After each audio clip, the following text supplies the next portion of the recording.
Hello students, welcome to Hivamax Study Time.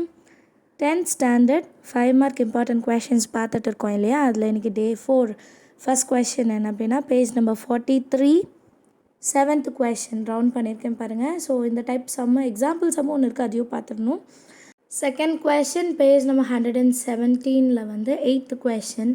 So there is a square field இருக்குது பாருங்கள், whose sides 10 meter a square flower bed is prepared. இந்த மாதிரி வருது பார்த்தீங்களா?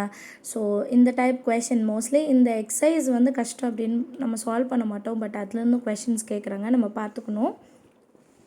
Third question வந்து example 3.72 page number 152 matrix sums. And இதே மாதிரி இன்னொரு டைப் இருக்கும், எக்ஸசைஸ்லேயே இருக்கும், அதையுமே ட்ரை பண்ணி பார்த்துடுங்க.